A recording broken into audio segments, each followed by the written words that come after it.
Yo, what up, what up, what up? Welcome back to another episode of This Week in Culture, episode 507. 507 in the building, man. Welcome back. Ladies and gentlemen, you already know who it is, your favorite podcast. And I'm your host, Ant Wood, aka Trinidad and aka one half of the culture and God on a pod. And y'all know what it is when y'all hear that can crack. I mean your man back. And I got my brother with me, Jay. What up, dog? Yo, what up, though? It's your man Jay Johnson, one half of the culture, one half of everything. And I know what you're thinking.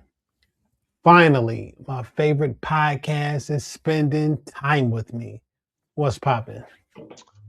In this week in culture, y'all already know why we here. It's nothing to discuss.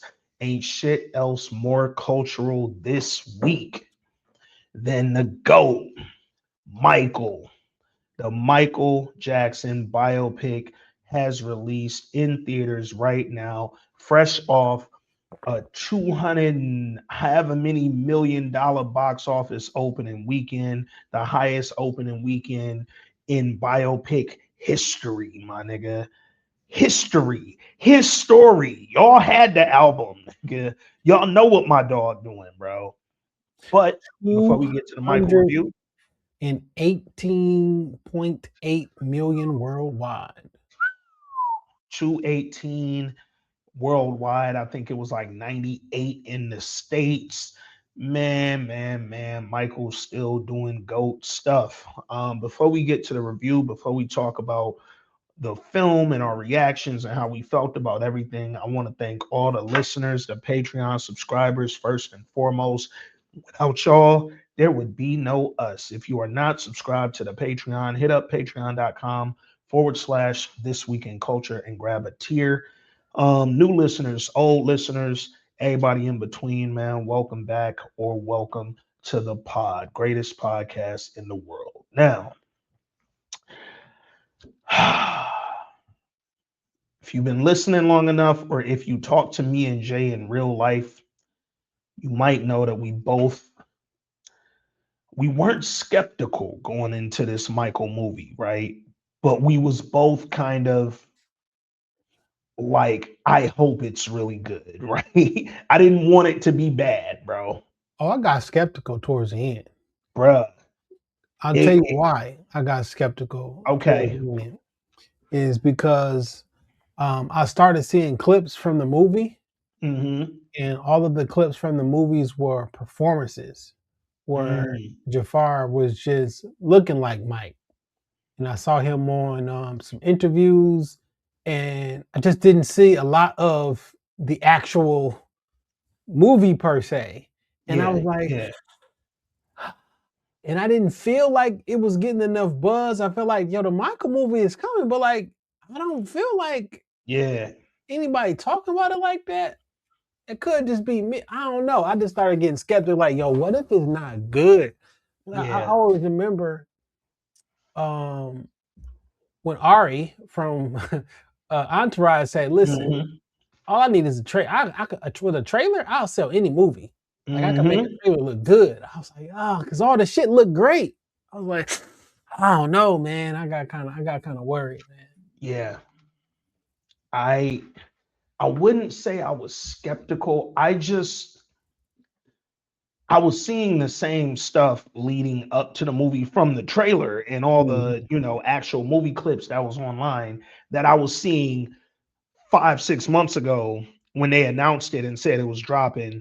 And you remember they was showing like the little shadowy picture of Joe Jackson, Coleman Domingo as Joe, and then we had that one clip of Jafar in the studio looking like he was about to go into it, and I wasn't seeing much more than that as the actual movie rolled around, and then so if y'all been listening to this pod a while, y'all know that I go to a lot of movie screenings. It's like a thing that I've been doing since like 2007. Um, Typically the early reviews and scores and all that you see about movies that aren't out yet come from actual professional film reviewers who go out, they get the early screening and they write about it and they tell you how they feel and they score it and rate it. but then also the open to the public movie screenings that I attend, where people go and you get a chance to see it early, and then you give your opinion. They send you a link, they give you a QR code, whatever. You go on Yeah. the website and you say what you thought about it. So the disparity between the critic reviews and the fan reviews was like mind blowing, nigga. Critic reviews was in the 20s and 30s out of 100 on some of the Rotten Tomatoes and some of these sites, IMDb, some of these sites. But then the fan reviews was like 90, 96%, 95. So it was like, yo, that disparity is making me realize I have no idea what to expect about this movie. I just saw the Rotten Tomatoes at like 22 or 27%. I was like, Yeah, damn, that's fucked up. bro, that Rotten Tomato score was so crazy because again, you sitting that 27 was the critics score. So to see a 27 for the critics and a 96 for the fans, it was like, yo, dog, what is this movie really? And then I started reading some of the critics' reviews, which I normally don't do before a movie. I love doing that shit after I've seen it so I can put some context behind whatever people saying.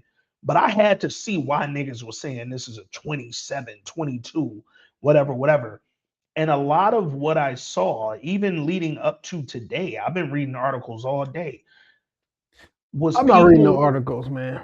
I love it because I love to get an idea of why people think the way they think after I've already formed my opinion. And so many people on the critic side and some of the fans who didn't enjoy it are like, yo, this movie was safe. They didn't talk about the accusations. They didn't talk about the this. They didn't go into that.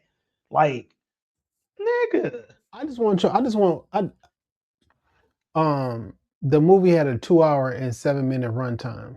Mm-hmm. If this movie encapsulated Michael Jackson's entire life in 2 hours, it was trash. Yeah. There is no movie that can come out that can encapsulate the Michael Jackson story in 2 hours. The made Yeah. for television movie was like 5 days. It was literally about 6 or 7 hours of content You in you total. you can't tell Michael Jackson's story in 2 hours and 7 minutes. So you Yeah. got to think, how is this going to be done? Yeah. Real Right? talk. I've heard people complaining about controversy they've heard and saw online. I be steering away from it because I don't think it's real. Like I don't Mhm. like real people. I know I know a couple people I've seen online that posted.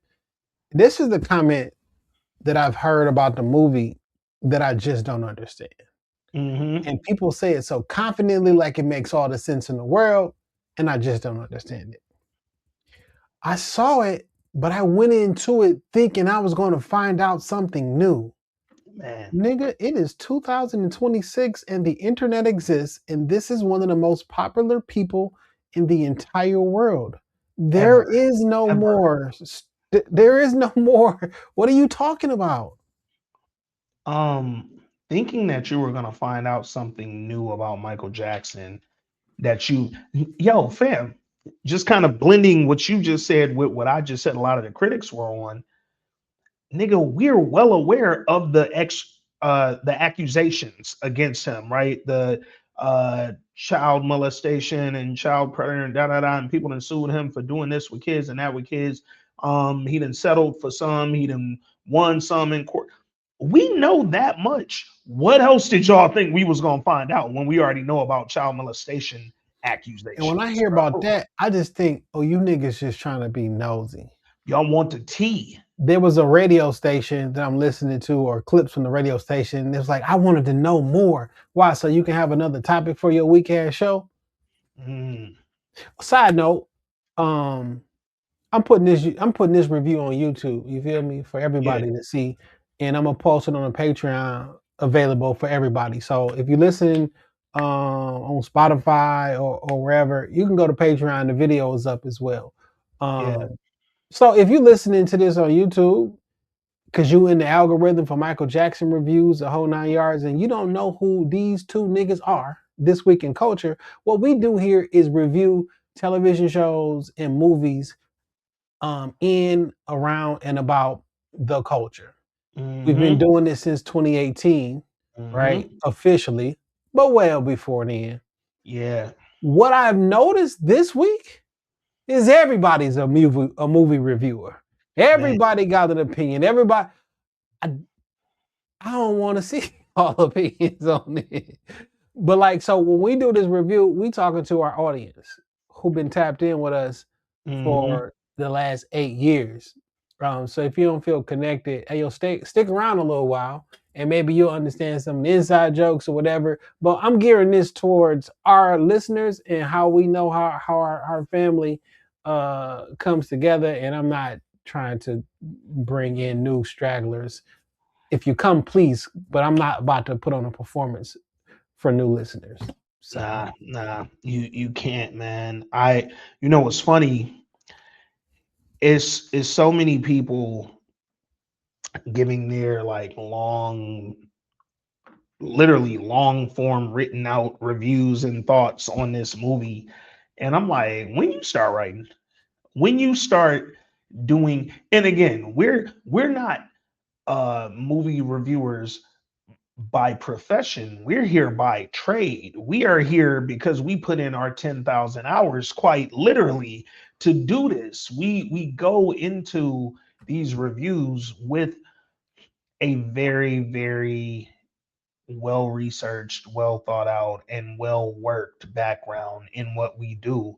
So our insight and our opinions are not just, subjective in that, right, but they do come with the background to say the shit that we say, even if you don't agree with it.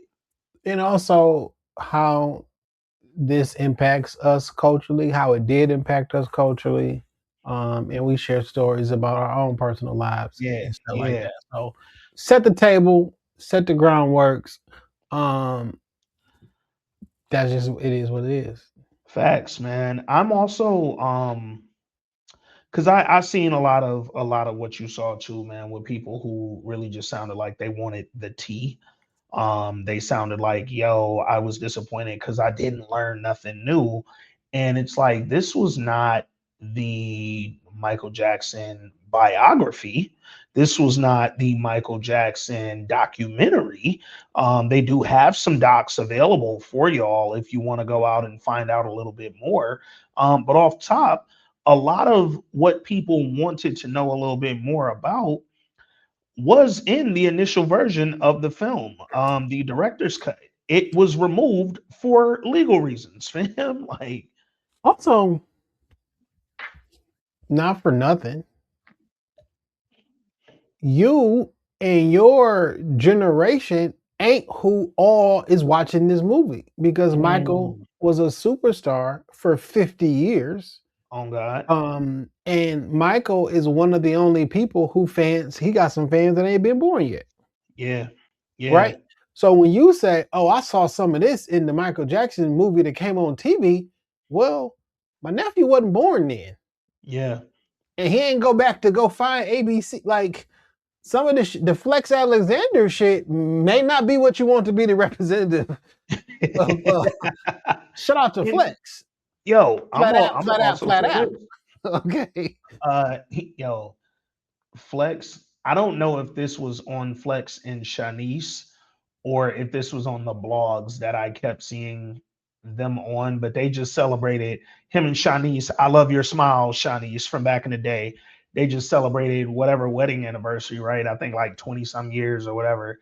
And everywhere I saw it on the blog, the headline was like, congratulations to Flex and Shanice on however many years of marriage. And then it was like a dot, dot, dot. They survived homelessness, sleeping in cars, being poor, being broke. I'm like, yo, we didn't need all that on the anniversary. Congrats, my nigga. And then I thought about it. I was like, they did that because of what he did with Michael Jackson. Somebody put them up to that because of that Michael Jackson movie. Flat out, nigga, flat out. Yo, man, the fact that y'all talking poorly about this Michael Jackson movie as if the Flex one don't exist, it's crazy to me.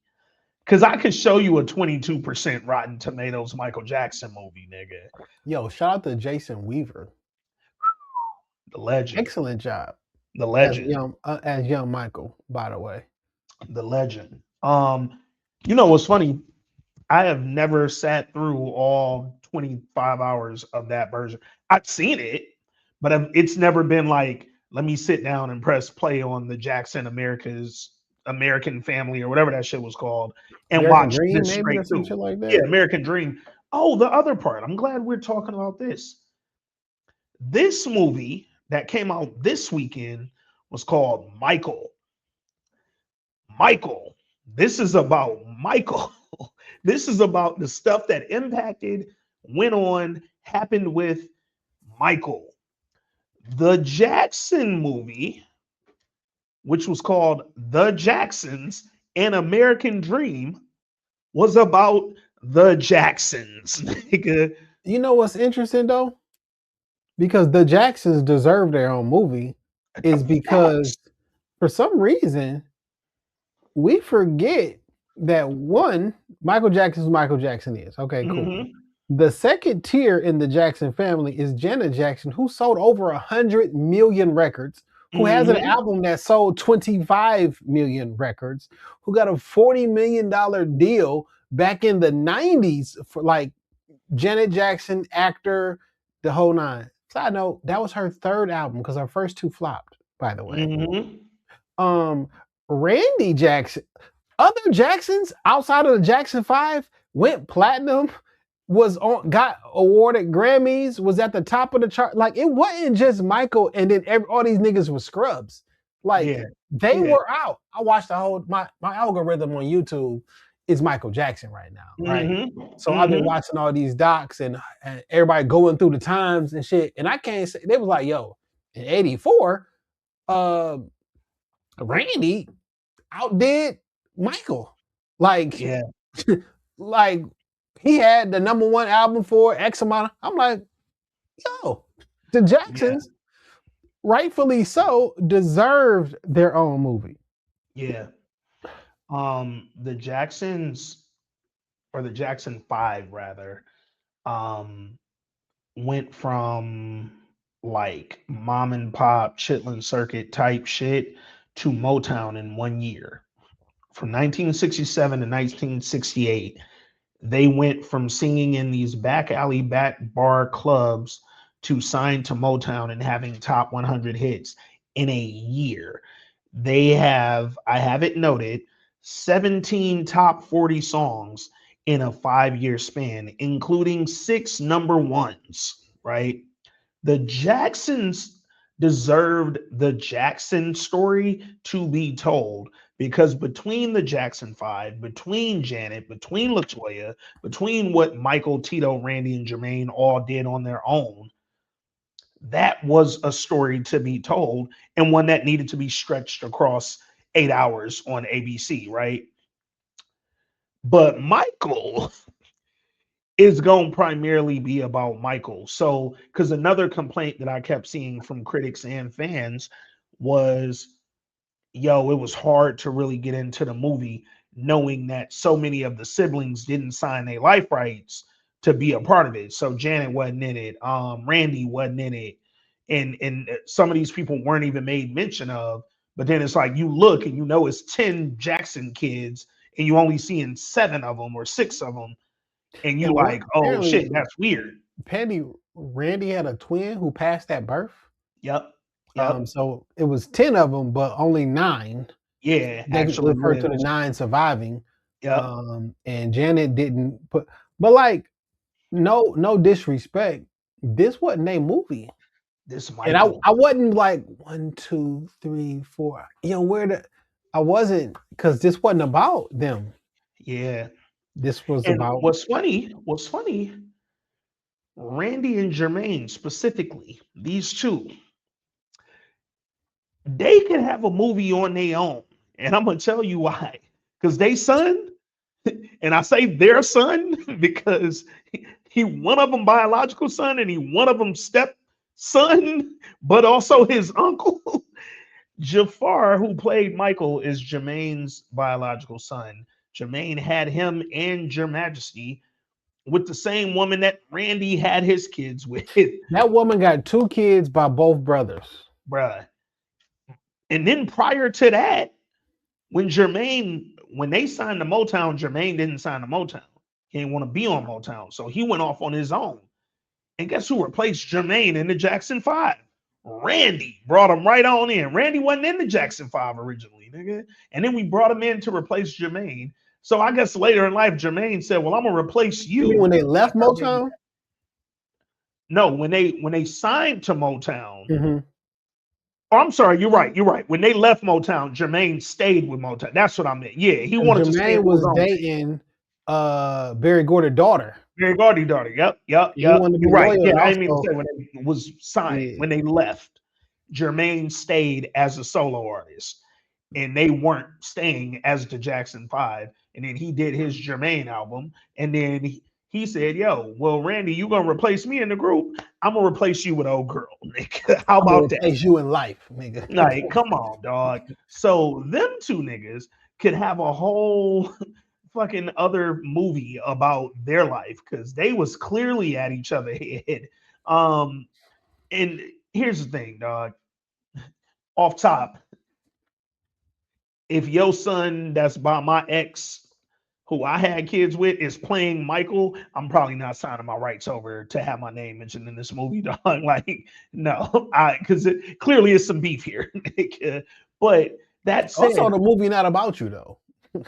And here's the thing: even with the other 4 children not being mentioned in this film and not being portrayed in this film, it wasn't about any of them for real. Like the first quarter, not even a third of the film, is about the Jackson 5, and then we move beyond that into all Michael.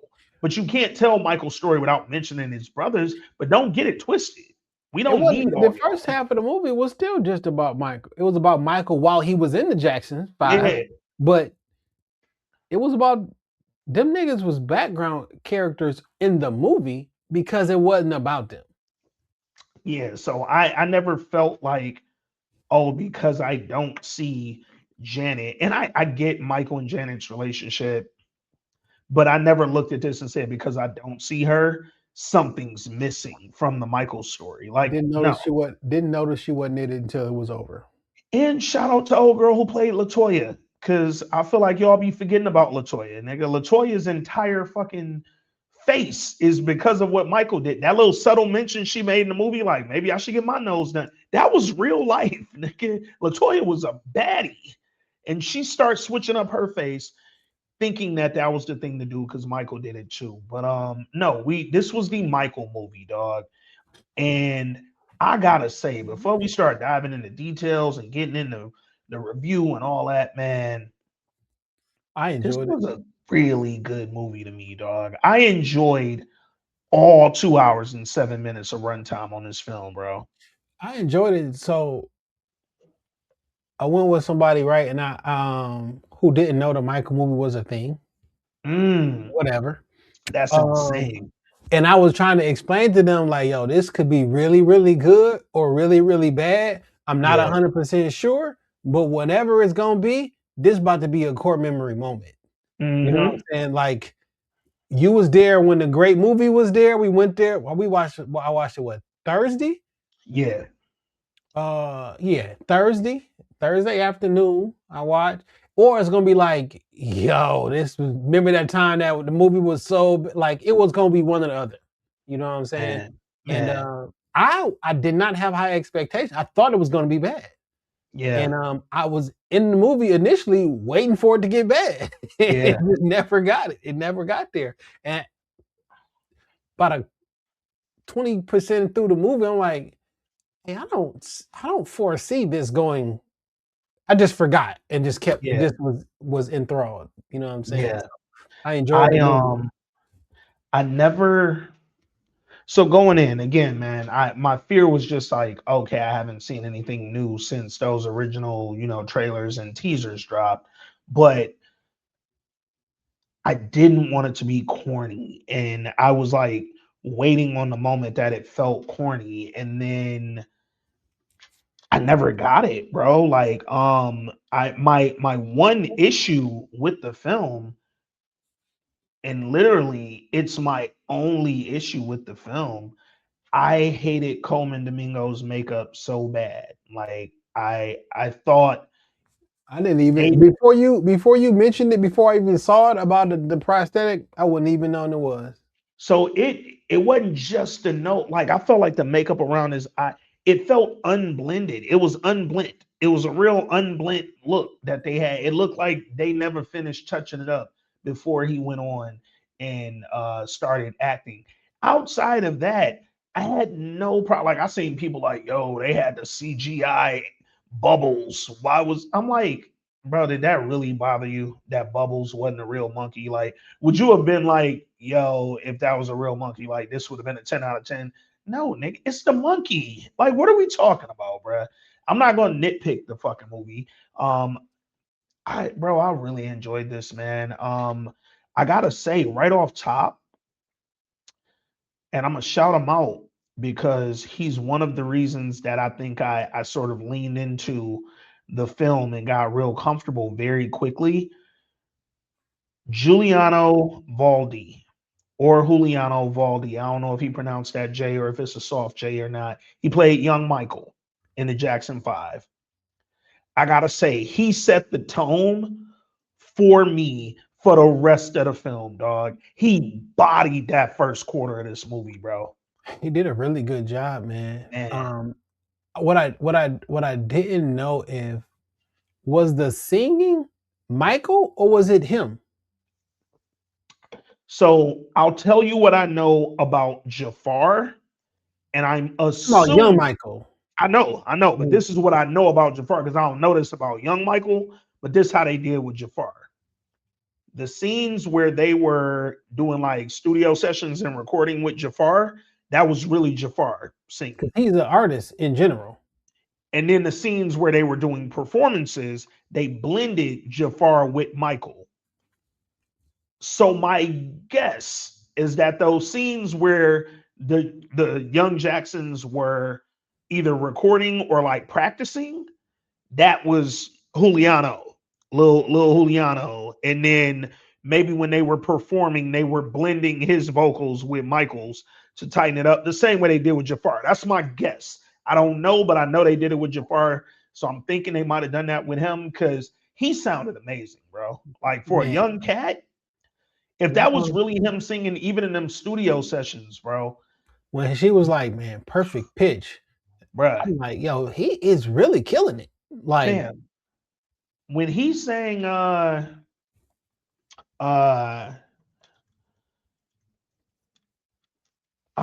Who's Loving You in front of Barry mhm. Gordy, bro, no bullshit. The first tears started building up in my eyes, dog, watching the film. Cause I'm like, I don't know if that's him or if this is a recording of Michael, but whoever's singing this little boy is bodying Yo, the Michael, scene, dog. a couple things. Have you ever heard people say that Michael Jackson really couldn't sing? Oh, nigga, bro, the first few texts that I sent out to niggas after I seen the movie was me texting people who I've heard say Michael ain't had no vocals, nigga. I understand where it comes from, though, right? Young Michael was singing in his regular voice. As Mike got older, Mike didn't really sound like this. Like Mike was speaking in the small voice, but he Yeah, really got a deep voice. So the yeah. fact that you faked a voice and then sung in the fake voice is kind of insane. You know what I'm saying? If you Mm-hmm. go on YouTube right now and type in Michael real voice, there are a couple of videos where he talking like a yo, what up, nigga? Like, um, like so later on in as he got older, when he's Yeah, singing in the softer voice, which is a fake voice, but still singing in the that's kind of insane. But yeah, when he's young, Black Michael, um, what can you say about his voice? You can't say he can't sing. man. And honestly, even with the older, like I know he might have gotten a little, he leaned into some of the effects and stuff on his voice a little bit more later in life. But it was still songs much later in his career that was still like Of course. But like, Butterfly. yeah, it's not that I agree with them. I can Yeah, understand where it comes from, but like younger Mike coming through, you can't boy, that but boy I'm can just go. like, even with the detractors, I'm like, did y'all hear Never can anything say off them goodbye. later albums, nigga? Like he was still jamming, bro. And them early scenes in the movie were just so impactful to me because I'm like, yo, young Mike was really tearing the motherfucking house down with them performances, dog. And like, I know, like when they were first starting to get on, and Barry Gordy told him like, nah, when they ask how old you are, say you 8, not 10, right? We're gonna play it like you a little younger. Nigga, I wish I was there to tell Barry Gordy, boy, I'ma still be impressed whether you say 10 or 8, because shouldn't no 10-year-old be singing like that, let alone an 8-year-old. So I didn't give a fuck what age y'all told me Mike was. This is a fucking like, this is amazing to hear this little kid body some of these grown men ass songs he was singing. Like when he told him in the movie, you saying Who's Loving You better than Smokey. Like, granted, could have been placating them because hey, you did a great job, and let me put that up. Or I could have really meant you saying that motherfucker better than Smokey. Yeah, because sometimes you'll sing, sometimes you'll caroon or whatever the fuck the word Yeah, is, but like, hey, it is what it bro. is. Now, listen, this is a movie though, Yeah, folks. yeah, facts. So everything in this movie is not 100% accurate. Some of the songs that was singing in demos weren't created till years later. It don't matter Yeah, what yeah, song I sing in the Chitlin circuit, because some of them songs was recorded later, but like the whole thing was, we was rocking this shit early man, on, man. and so One thing I also wanted to shout out again, because it was evident from the beginning, the casting across this entire film was amazing, man. I think they did a great job with everybody, bro. Like, this was such good cast. Because again, when you're talking about Michael, no matter what siblings or family members or whoever, shit, I know Diana Ross wouldn't let them use her likeness in there. They actually had they already shot filmed. film. Yeah, they shot Yeah, film. they filmed the Diana Ross stuff with Cat Graham, and they ended up having to pull it because Diana Ross wouldn't let them use her likeness or her name. So I get that there were still parts of the movie that people felt like, yo, that was such a critical part of Michael's life, because Diana Ross was a critical piece of Michael's life. Um, but her not being in it didn't deter me. And I think that even without her presence in the film, everybody who was in the film bodied it. Like they smoked it. Like we still got 100% effort from whoever did allow us to say their motherfucking name. And I really just appreciate strong casting when you're casting a film with this many people in it, dog.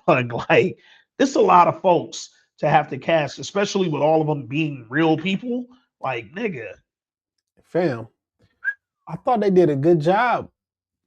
Coleman Domingo, he's gonna get an Oscar nod or a something nod in this fucking movie because people hated him. And Man, when you can make man. people hate you for the role that you're doing, this nigga looks like my grandfather though. Both of these things mixed together look like my grandfather, dog. Which is crazy. But like Coleman Domingo, like in the last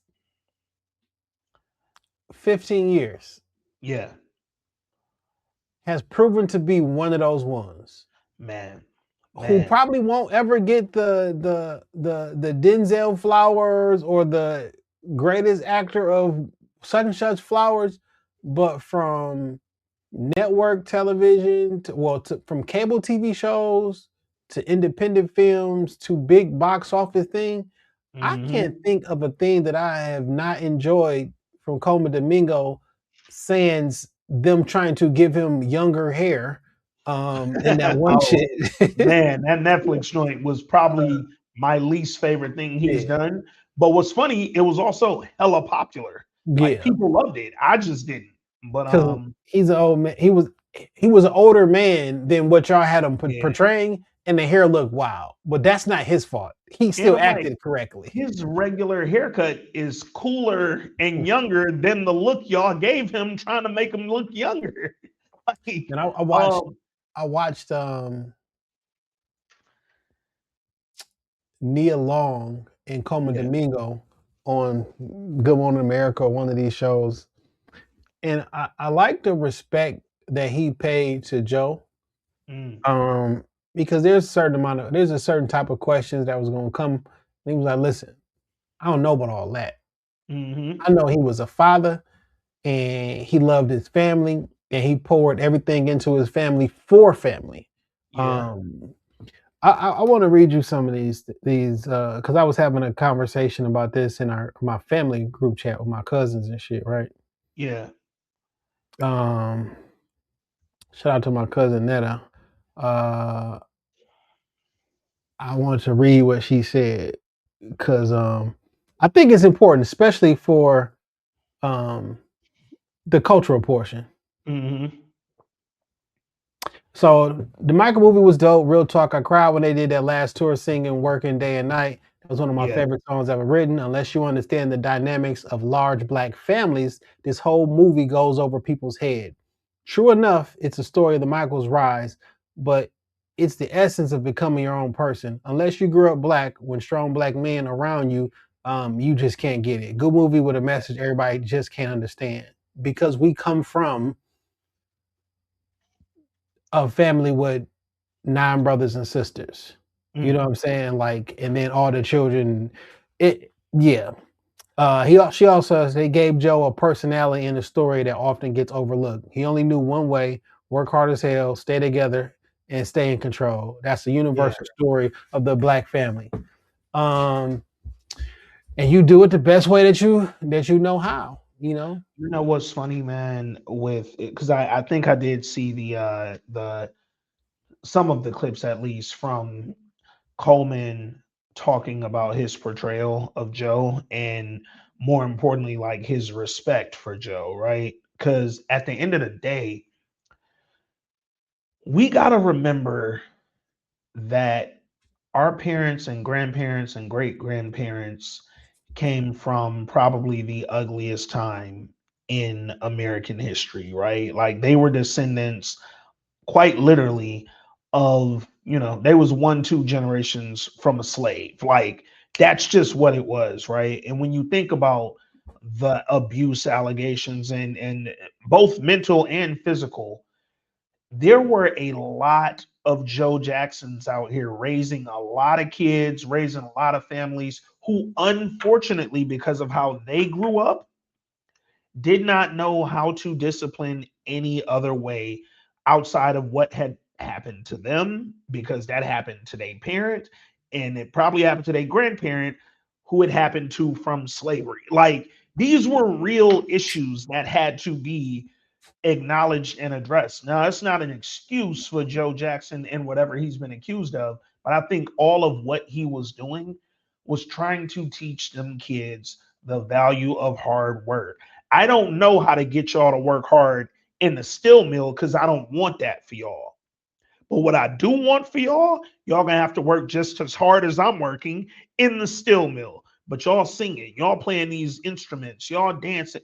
So I'm about to be on y'all ass. Now, do you gotta beat their ass? No, but we not gonna pretend that in the 60s this was not common. Don't make it right, but this was discipline, dog. 60s. Like, I grew up in the 80s.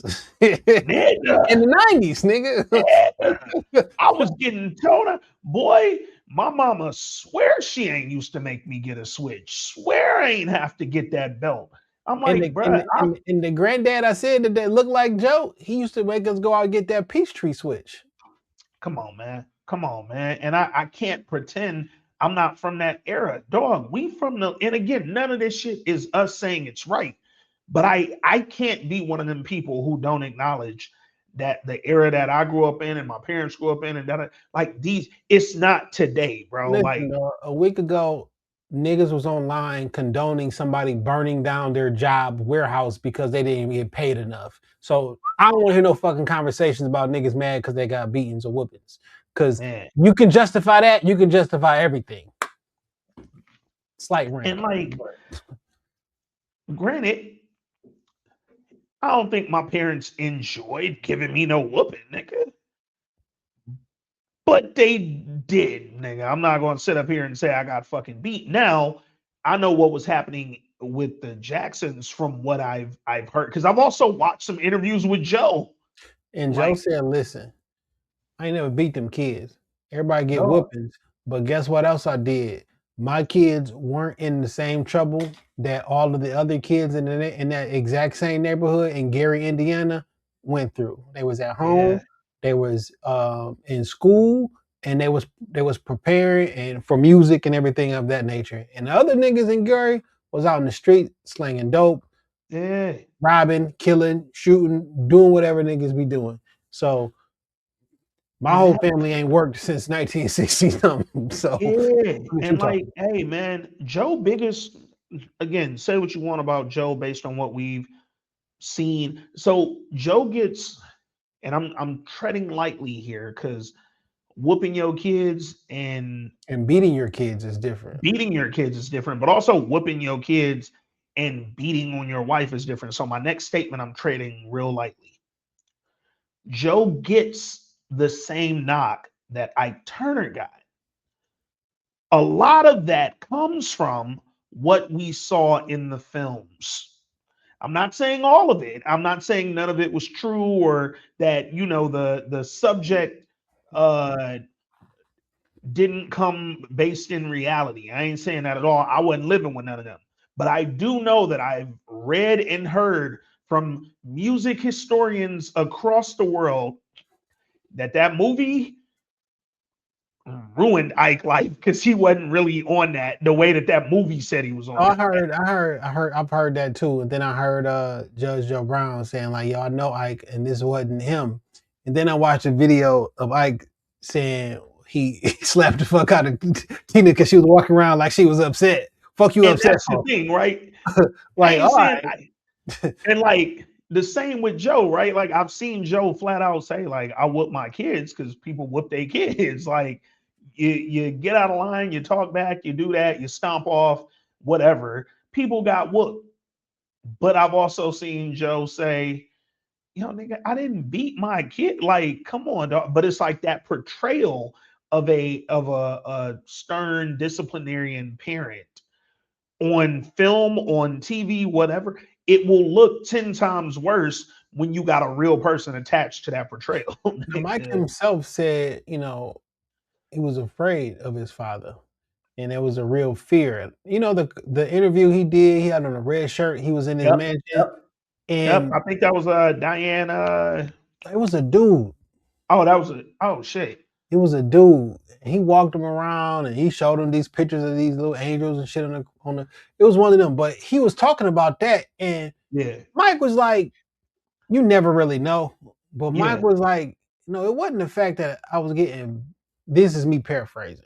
That I was getting beat. He's like, we were just deathly afraid of him, and I don't think you understand. So there is a point where, you know, discipline is all good, but like if your children are afraid to make a mistake around you, afraid to say something because they think they're gonna be physically assaulted or physically touched, and they're like, that's not a good space for you to be in. Now, whether you meant it to be that way or like that, intention don't matter when it actually happens to a person and that person has trauma because of it, and now that trauma goes on to this person and this family and generational trauma or whatever. So I'm not giving passes away, but I can't act like I know what was going on in people's households when I don't. From everything I've ever known about Joe Jackson as a parent, and again, I didn't live there, so I don't know all the details, but everything I've read, everything I've seen, everything I've heard him say, everything I've seen the children say, everything I've seen Catherine say, it seems like they were more mentally and maybe even verbally abused than physically abused. And not that that makes it better, but when you talk about like Michael Jackson flat out saying, I was afraid of my dad, I was afraid of my father, that was the mental abuse. Like he got to it, he scared us. The fear was instilled. Yeah, we got a whooping every once in a while, but it was the way he spoke to us. It was the menacing looks. It was the yo, we gonna do this Pepsi tour. And that's the way you just said that to me when I'm at the height of my career sounds like there's a big or else behind it, nigga. I don't care what you think. I told you what you think already. Like that's a very when you start a child out on that sort of path where you're able to kind of control and manipulate them in a way that impacts how they look at you, and you think you're doing it because hey, I'm the parent, I'm the dad, like I'm earning his respect by doing it, but in reality you're making your child scared of you, and that's what it sounds like he did for a lot of their lives. But it gets portrayed as yo, I was beating the shit out these little niggas, and I don't know that that was the case. I ain't saying it was or wasn't. I just don't know that that was accurate. And I think they did a good job in this film, not making focusing on it. We didn't see Joe.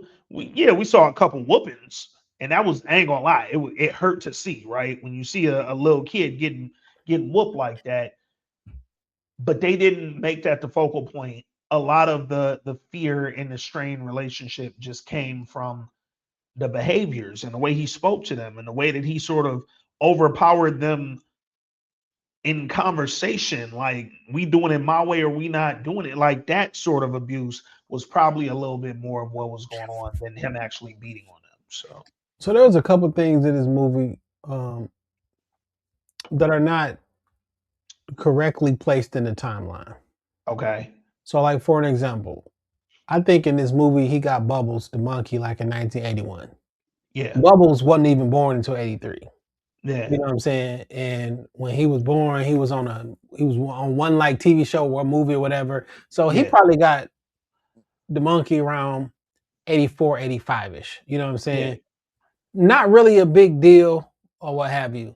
I don't know all of what we saw, what portion was real and what was made for the movie. Because at face value, nigga, you was living at home?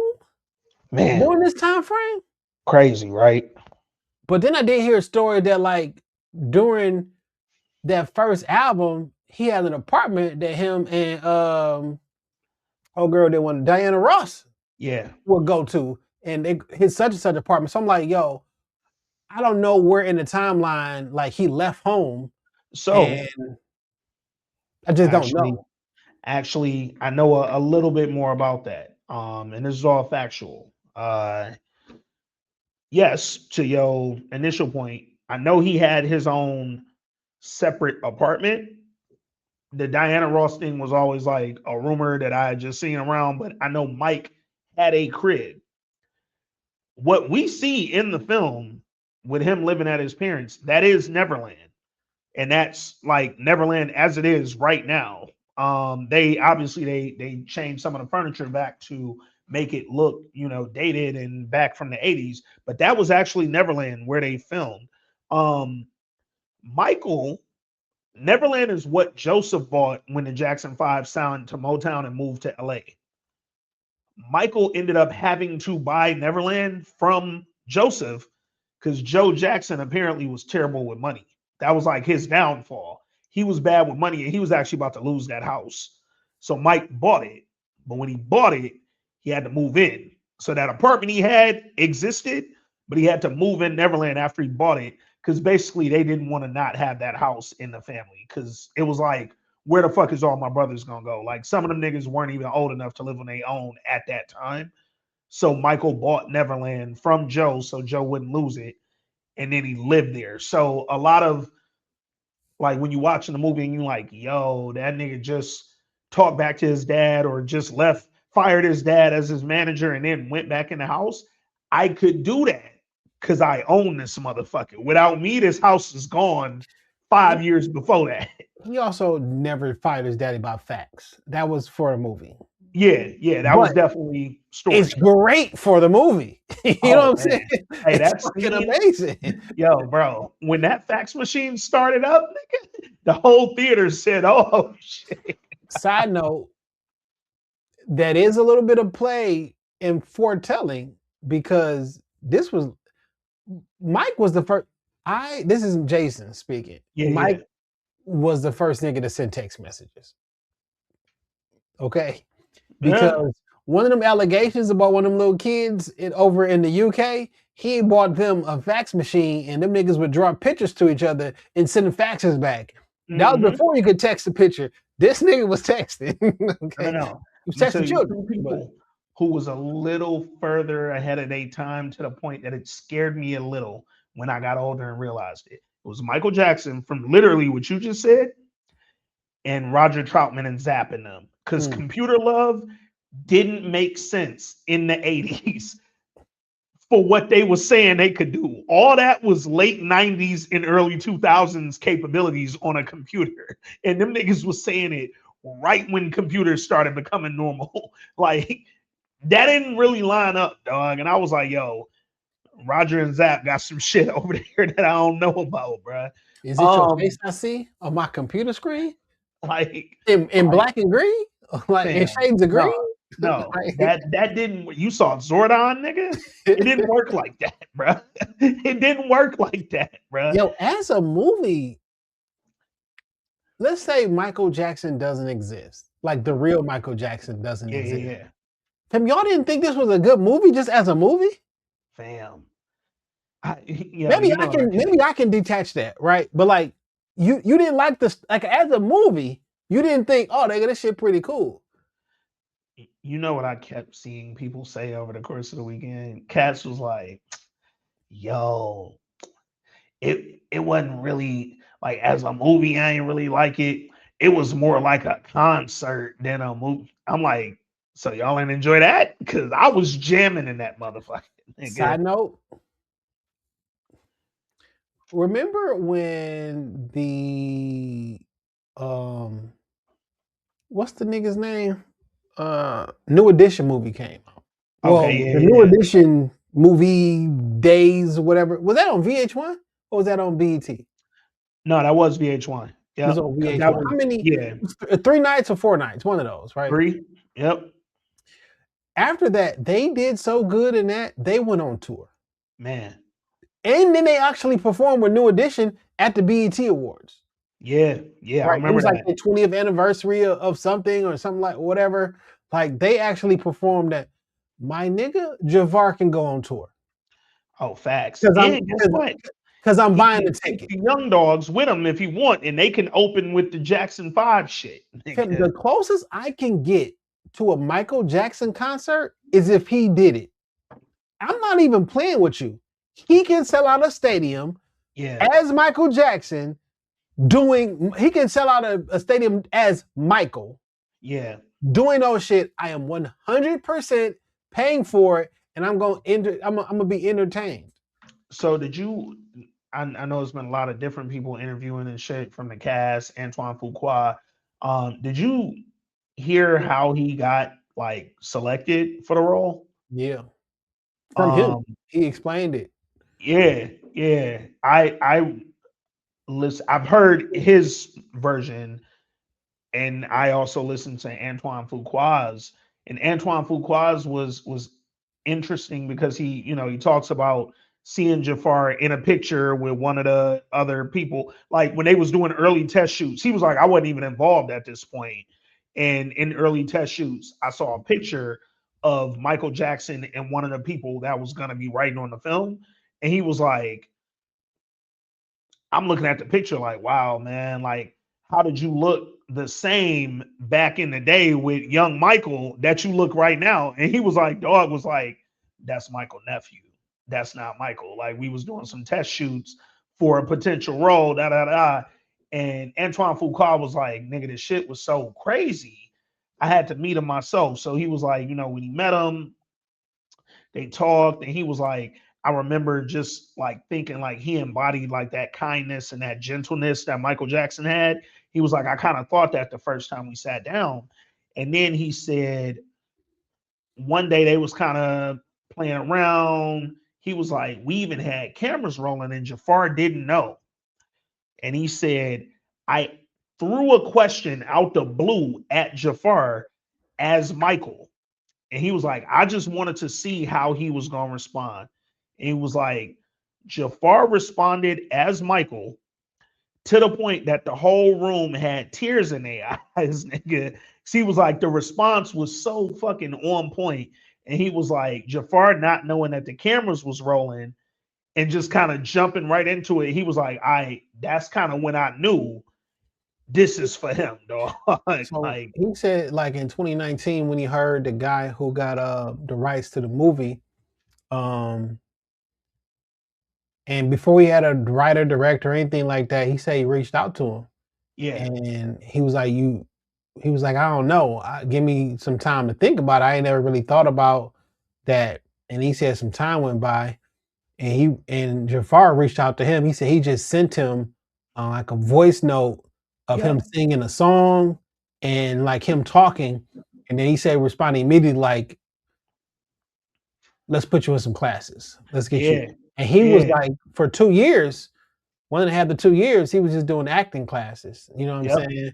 And then preparing for getting my body physically ready yep, um, for it.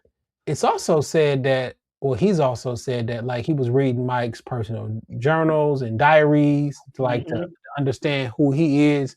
But he also said, one, I think the second movie is already shot. They can't yeah, fool me, right? yep, Um, they also said because he wanted to look like Michael and embody him so much that when they got to all the allegation portion, like he had to get like help. mm, Like he had to go to therapy because like he was really embodying it or what have you. So that was it's the other movie is already shot. They're not gonna shoot yeah, this one and not the other one. You know what I'm saying? Like so I know they shot that shit already. They wrapped this shit up in 2024 and they've yeah, been editing the movie for 2 years. So like you wouldn't you wouldn't set yourself up for failure by not securing both of those because now everybody price go up when the movie go up. You know what I'm saying? yeah, So I know y'all probably shot that shit already. yep, But like I think he did a really good job. And I'm watching video of him practicing and getting his body ready and doing the spins. Like most people spin to their right, Mike spin to his left. I'm trying yep, to get confident enough to do all the different things. Like I think he just did like such a good job in his mannerisms and how he was talking. Like, I mean, there were periods in time like, fam, that I forget that this is an actor and yeah, not Mike. You know what I'm yeah. saying? And Several points throughout the movie when they jumped from childhood Mike to Jafar, there were really several times where I forgot this was not Michael Jackson, bro. From the way he looked to the mannerisms to the dance, bro. So something else that Antoine Fuqua said about Jafar, he was like, when we were finally kind of, getting green lights on the film, right? And he was like, I had officially been tagged as director. He was like, Jafar had been in acting classes, but he was like, there was another person being considered for the role too. So he was like, I said, fuck it. I wanted to see if Jafar could be Michael in front of a whole cast and crew. So he was like, they was on the Sony lot. And he said, I had that nigga perform bad in front of 1,000 people. Nigga. He was like, it was 1,000 extras and crew members on the lot that day. And he said, this nigga Jafar danced till his feet bled. He was like, he kept fucking doing it. And he was like, he wasn't nervous. He wasn't embarrassed. He was like, he danced till he was bleeding from his feet. And he was like, that was the day I was like, we don't got to keep looking at people, dog. Like, this is his. This is his, dog. And you can see when you watch this film that he took this role. This meant something to him, dog. Like, I get where everybody like, yo, that's his uncle. Like he really nah, dog. He treated this shit with reverence, my nigga. And that's not saying you couldn't have gotten that from another actor or a more seasoned actor or somebody else who loves Michael, but boy, you could tell that he did not want to treat this like this was just, yo, this is my opportunity to shine. Nigga, like, no, nigga. This was his opportunity to embody everything that his uncle did, dog. And I think he did a phenomenal job, bro. Man, you know what else I thought was like super duper dope? What's that? Is this movie proved this picture to be true? Oh, big crib. Because Big niggas was saying this crib. picture was not real. Man. And this is a 100% real picture because Mike was definitely cripping it Bro. up. Like, They said Mike went down there with his security guard Bill Bray, and they said they gathered up almost 90 Bloods and Crips to be in that motherfucking video. And like they was like the tension around LA during that period was so thick. To see 88, 89 Bloods and Crips go into a fucking warehouse, they was like, niggas thought it was gonna be World War III in that motherfucker, dog. And then not a thing, only Mike could get all these niggas together at that level. Damn near 90 of y'all in one room.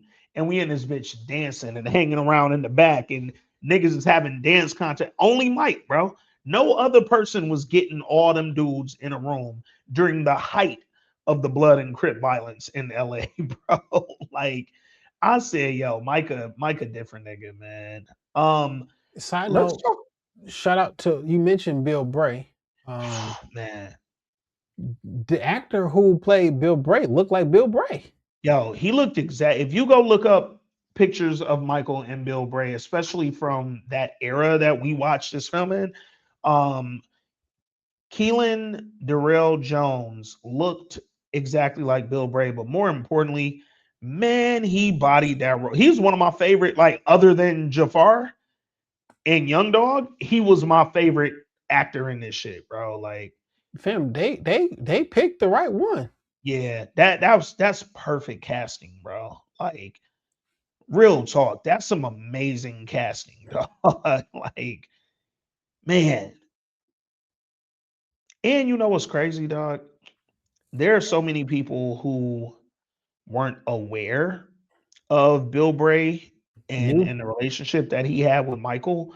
What I would love for everybody to do, because it don't take long, go back to them late 80s, mid 80s, early 80s, late 80s, early 90s. Go look at Michael at award shows, at performances. Look at his speeches when he won them Grammys for Thriller. Nigga, he thanks Bill Bray right after he thanks Catherine and Joe almost every time. Like Bill Bray was quite literally his like father figure, nigga, other than Quincy and some like, bro, he thanks him all the time. And Bill Bray is sitting next to him at the Grammys, at all that shit, bro. Like he right there, but we never knew. A lot of us didn't know who he was, bro. Like yeah, he with him all the time. all the time. Like up until he passed, Bill Bray was literally right next to Mike or right behind them, and we just never knew who that cat was, dog. And it's funny because legit every award Mike won, from like off the wall through shit, maybe the mid 90s, every time Mike spoke, he thanked Catherine, Joe, Bill Bray. Every time, dog. Like, Also, this is at a time where Michael can do whatever the fuck he want to. He thinking oh this God, for a reason. oh God. You know what I'm saying? Like I don't gotta thank Joe. Yeah, I don't feel yeah, like all right, he's not my manager no more. I don't have to thank him. bruh. The relationship that Michael started to develop with people like Bill Bray, with Quincy Jones, with some of the people like the higher his attorney, Good John casting there Branca. too. Like, bro, and shout out to my man Miles Teller, phenomenal actor, by the way. Michael was starting to find the fatherhood that he was missing in some of these other men who were involved in his life, bro. Like, he leaned into people whose love for him was like outward. Joe's love for him was, it almost felt like it came with uh commitments and like shit. You had to do shit to get me to love you. You had to win me over when you was Joe. All these other cats seemed like they was there for Mike, and he leaned into it, bro. And he started developing some really, really strong relationships with some great men, man. Some men who love Barry Gordy, another one, like some men who really loved him and leaned into their love for Mike without like, they didn't require him to do nothing else other than just exist, dog. And I think so much of his life, that's all he ever wanted, man. So salute to all them other dudes that was there and played significant roles in his life, man. I mean, Look at my man Miles Teller, bro. that's great casting, dog. Excellent, bro. Like literally excellent, bro. That's really great casting, dog. Yeah, man. So let's talk about, because one thing that I think has to be acknowledged with this film is the pacing, right? How'd you feel? I've been seeing the most mixed reviews on pacing. How'd you feel about the time jumps and just sort of how we moved once we got into Jafar's Mike? I mean, for the story that they were telling, and the story I think they were telling was Mike coming into his own independence. Yeah. I thought it paced well because I can slow it down for you, but Okay. how how long does it take for you to see that Joe is controlling him, and now I got to move to a situation where Joe is not in control? I'm Yeah. starting to build my own independence. Hey, I want to do my own album. I want to do all this. I got all these different things, marketing. I want to be mysterious. I'm showing all the other stuff, but I need y'all niggas to. I'm scared of my daddy though, still. So Yeah. need y'all Yeah. to do that. Like, did y'all want to see more of him needing to get away, or I don't like.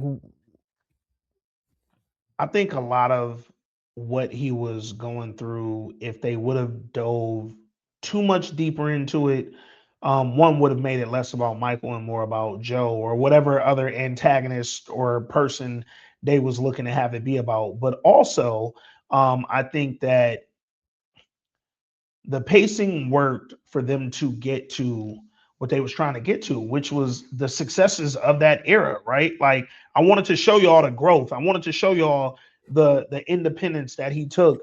And I think that they did a really good job capturing the emotions that came around that shit. Like when he went in that studio with Quincy Dog and started singing, man, that was another one where the tears started coming up, bro. So Like, this a situation where I'm watching the movie and I don't know what's about to happen next. yeah, So young Michael's in there. He's saying, "Hey man, quit moving your feet. Stay still." But yep, all I know is this, and I'm like, I don't know where this is about to go. Are you about to get in trouble? Is Joe about to come in there and try to get you a whooping? Or is hmm, Quincy gonna be like, "Yeah, I'm straight"? Or like, I don't know. I'm like, oh shit, what the fuck about to happen? You yeah, know what I'm saying? Like, yeah, I'm having a time watching the movie, showing real him talk. um being open arms with Michael, Michael, when his father, we already know what kind of we see what type of time dog on. Yeah. You can ask me questions whenever you want. You know what I'm Oh, Barry saying? Gordy came. Shout out to Lorenz Tate for letting it be known that Joe, I see through you, my nigga. Like, I see what you doing to this boy. Nina and him and Nina back together again, but not back together again. But another Man, movie man, together. You know what I'm come saying? on now. But I don't know, man. There isn't an issue with. Whew, I'm about to sneeze right there.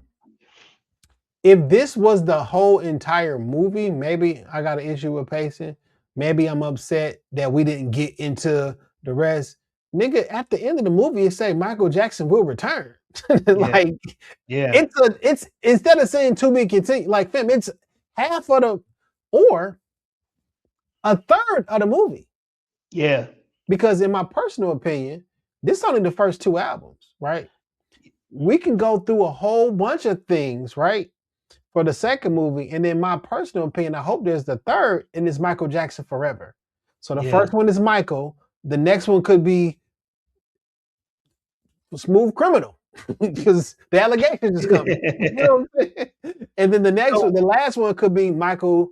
It could be called Forever because he was on that last tour when he passed away. Of course, you got to go through his passing, right? so let's talk a little bit about that, right? So reading one of Antoine Fuqua's magazine interviews that he did, it sounds like obviously we know there's going to be a second film. I think that's going to be the last one, and it's because basically it's only so far they can go. Um, so the earlier director's cut of the film that we just watched before the late edits and all that came, it actually began after the first child molestation accusation in 93. They started there, then went back to Gary, then went so, and then in that version of the film, the third act after the fucking victory tour and all that with his brothers, the third act of that film actually dealt with that case, right? So it started with that case, and then the third act it ended with that case. But and it they went into this was already filmed, like the shit was done.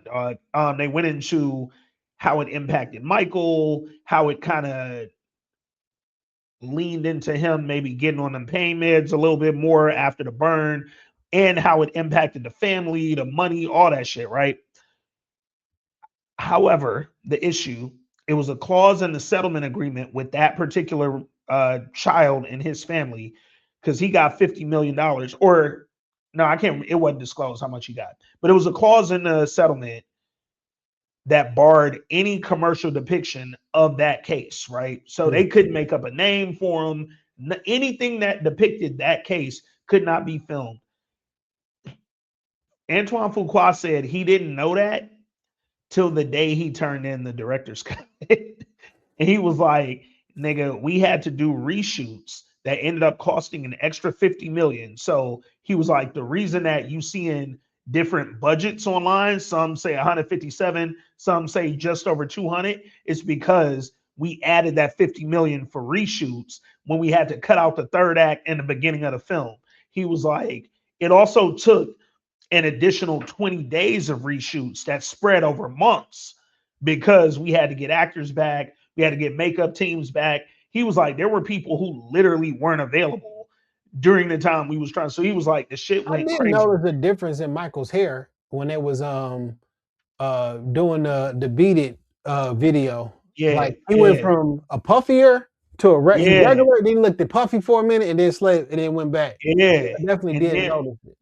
Antoine Fuqua, this is actually a funny story or a funny little anecdote. He was like, he was like, my last two films, Michael and Emancipation with Will Smith, he was like, the same thing happened with both of these films the day I turned in the director's cut. He was like, I turned in Michael, and they came back and said, yo, nigga, the lawyers just found out we can't use the third act in most of the first act of Michael because of a damn clause in a settlement. And he was like, with Emancipation, the day I turned in the director's cut, he was like, literally an hour later, Will Smith slapped Chris Rock. And he was like, I turned it in. And then I got a phone call a couple hours later that said, yo, Will Smith just tanked your movie. Because I've never watched it. Never saw it. I saw Never the saw first it. 15 seconds of it and I turned that shit off. Yeah. And he said that was one of the reasons that that ended up being sold to Apple. Like and it was like an Apple exclusive because he was like, nigga, we needed to make some money back. so we had to sell it. We couldn't just depend on that going to the theaters and getting some money. Because he was like, the Will Smith slap pretty much ruined all the marketing and the promotion we could have Will Smith do, because that nigga got banished from Hollywood. So he was like, my last two films, the day I turned them in, all went to shit, bro. I thought that I shit turn was your homework in early now, nigga. You know what I'm saying? Because you wait until the last minute, that shit don't work now. Bruh. Yo, man.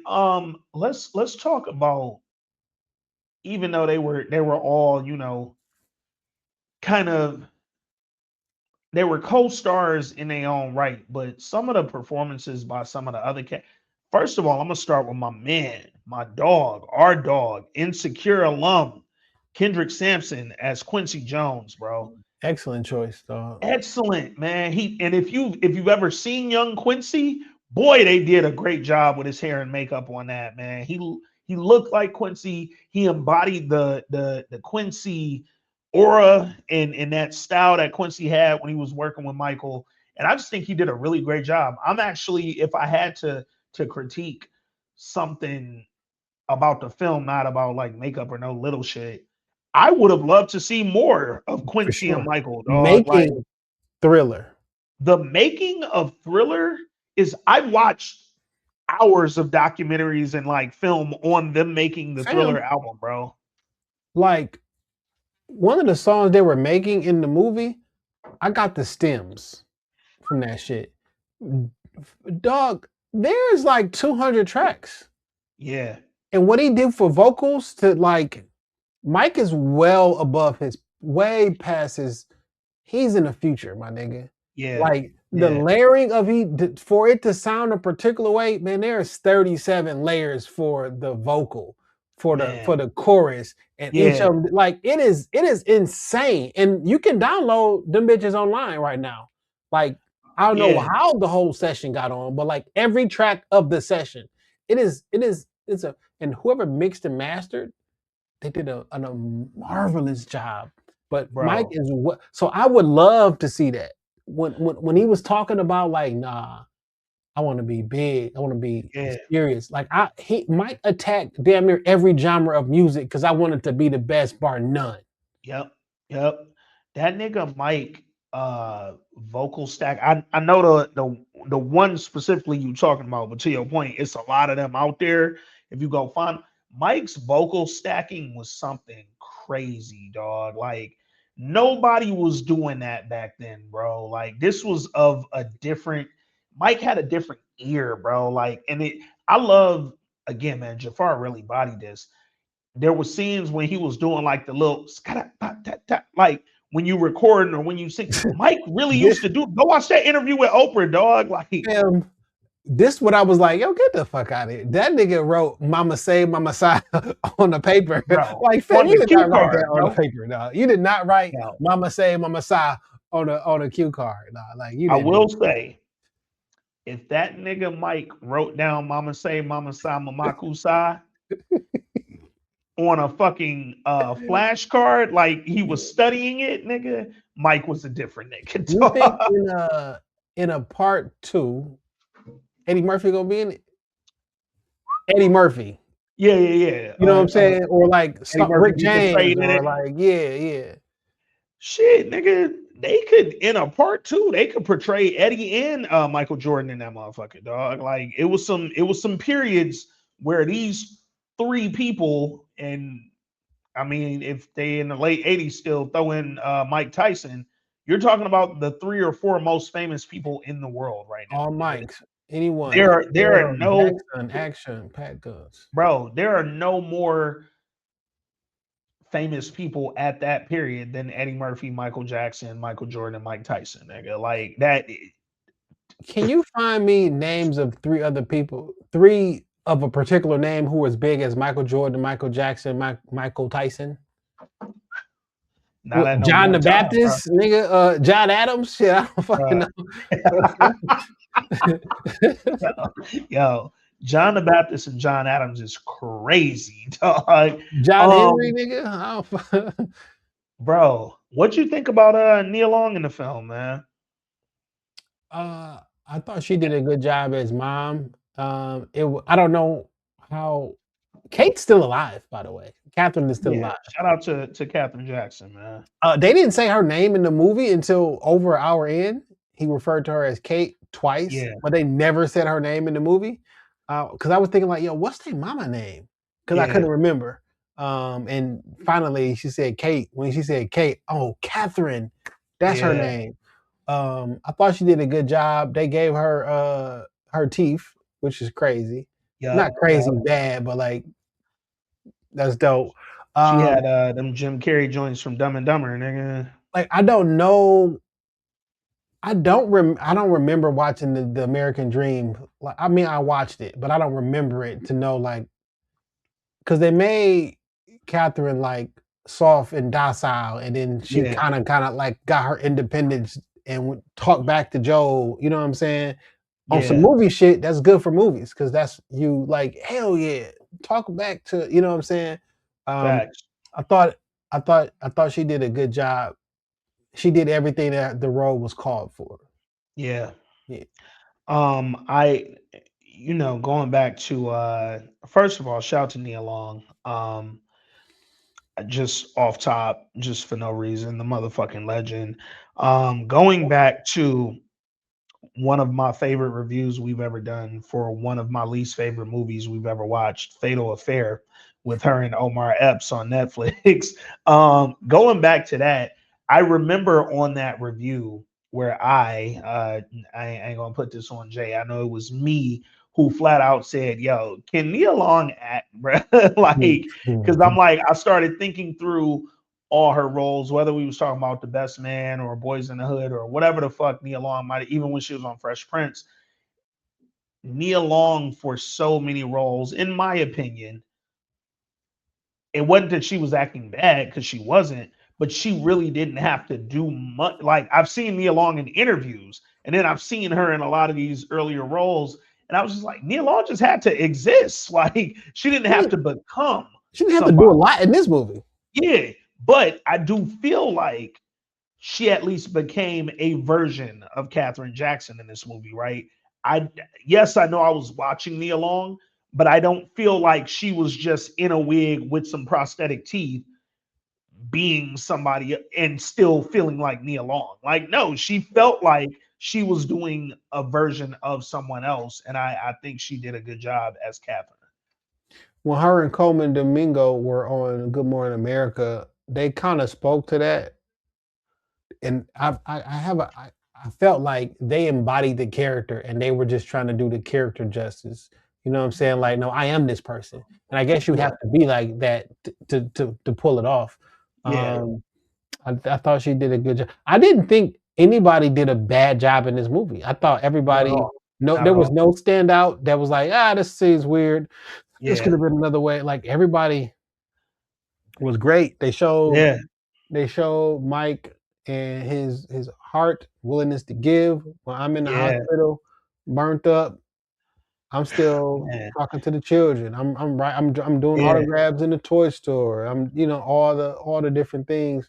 I And that thought was really happened, by the way. When Michael Jackson had the thing happen with the Pepsi commercial, and he got burned. They sued Pepsi, and he was awarded, I think, like 1.7 million, 1.8 million. He gave it all to the burn wing of the hospital that he was at, and they changed the name of that wing to the Michael Jackson Burn Center. And there are literally pictures of Mike going into other people's rooms, sitting at bedsides of other burn victims while he was there. I also like the subtle way that they kind of snuck in, like, "Hey, did you take your medication? Those pills make me sleepy." Like that, like they was letting us know, you know what I'm saying? Like this is kind of where maybe that addiction started to some of those pain meds that he was taking later on, they killed that Michael Jackson. ultimately killed him. Yeah. They killed. Um, When I say they, I'm not talking about the pills. I'm talking yeah, about the they. I got The you. they I that got killed you. Michael Jackson. And Tony Um, Bodyguard was there, by the way. yeah, yeah, For some strange reason, some 21-year-old was um who used to be a real estate agent, uh, who gave lectures at Quantico for some reason. was the person who called it. He was the only person there when Michael was You not know was who I think had the sneakiest good performance in this movie? And I say sneakiest because two reasons. One, y'all probably didn't know it was him. And two, it was only one scene and then we ain't see him no more. Mike Myers. Mike Myers, boy. Mike Myers bodied that scene as the head of CBS at the time. I'm blanking on dog's name, but Mike Myers, Austin Power, y'all know Mike Myers, dog. Nigga, I didn't realize that was him until I watched the credits roll and I saw Mike Myers and I said, yo, he was dog from, because then it hit me like, Can you pitch? You ever heard Nas Remember the Times? yep. Surviving the Times. When he I was know. like, can you picture Russell needing a check, man? Right. Can you picture Michael Jackson not being allowed on MTV? Bruh, Like in 2026, it's like, what do you mean Michael that Jackson's not on sounds MTV? foreign, my nigga. Like, Like, what do you mean?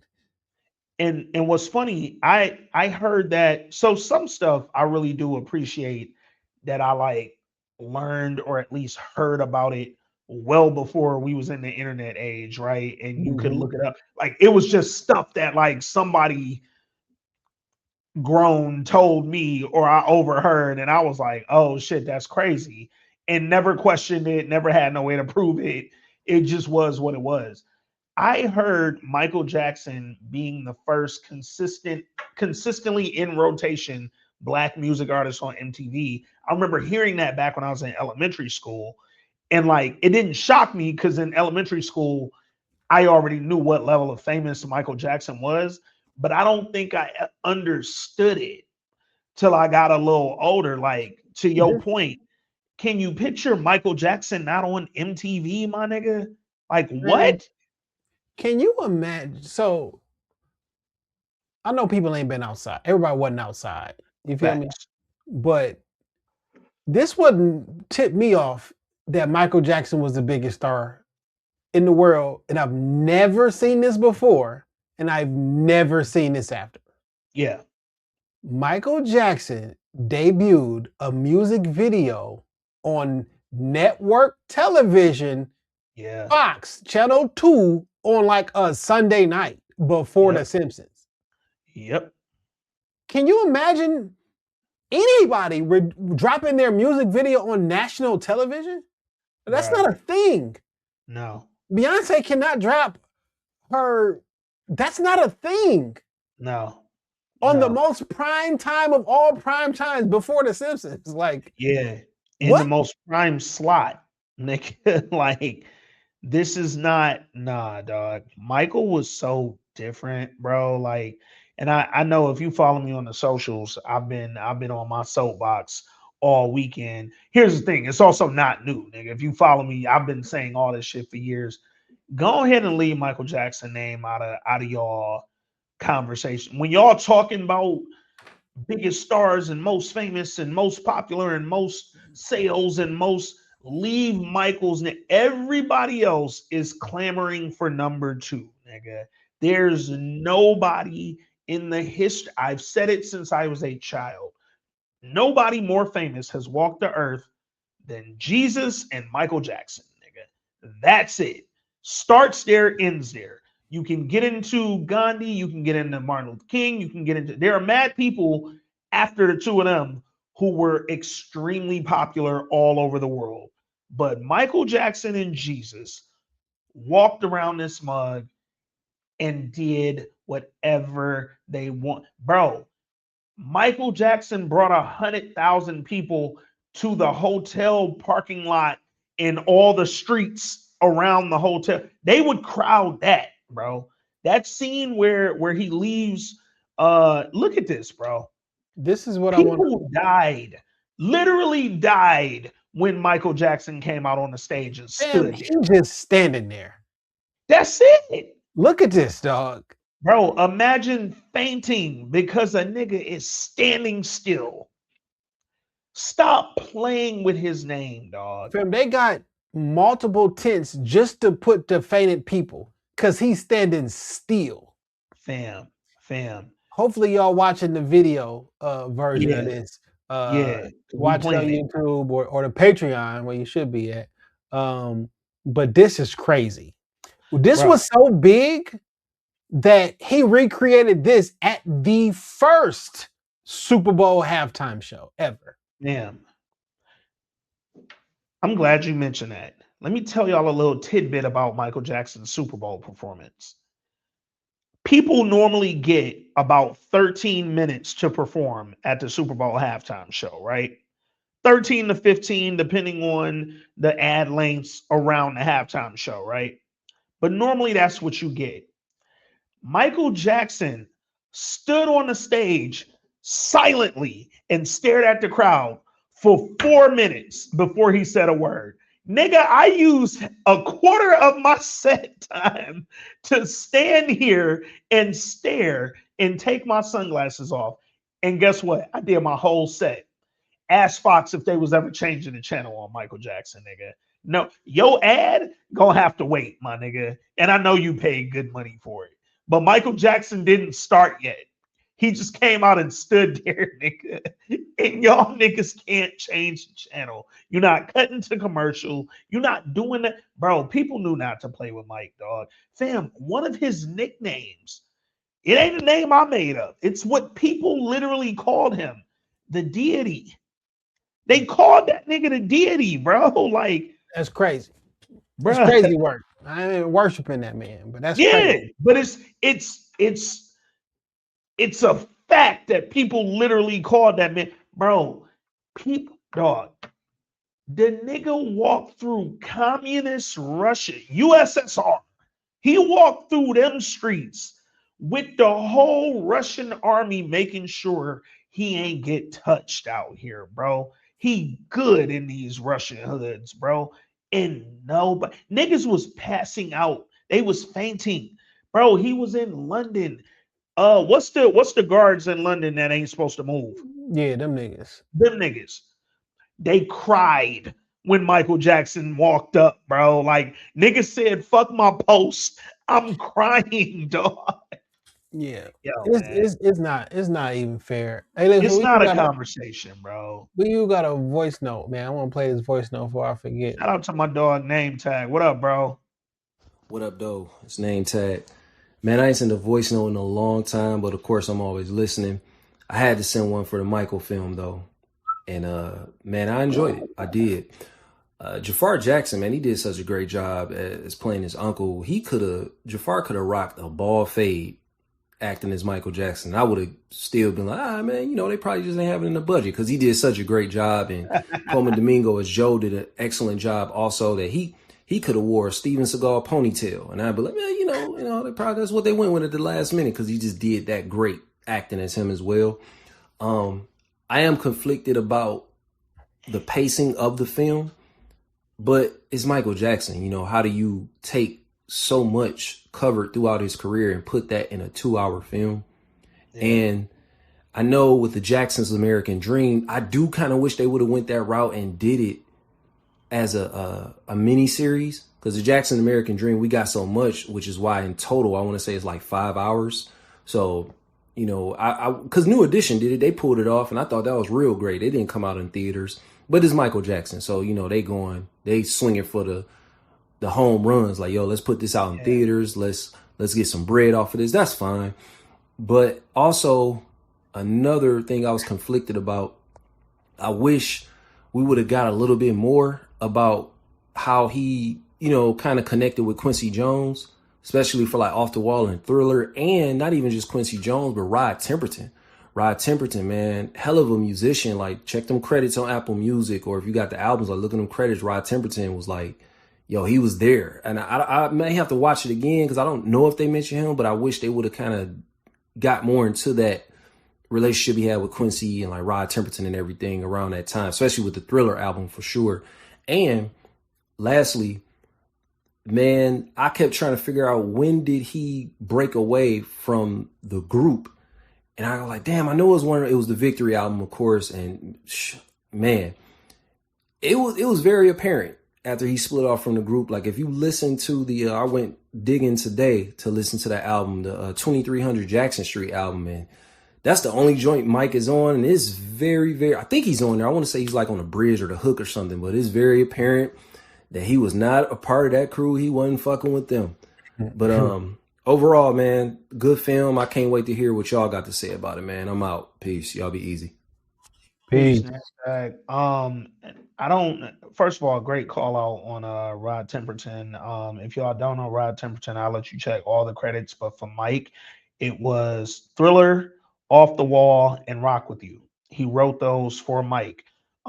He also wrote mad shit like for everybody. Nigga.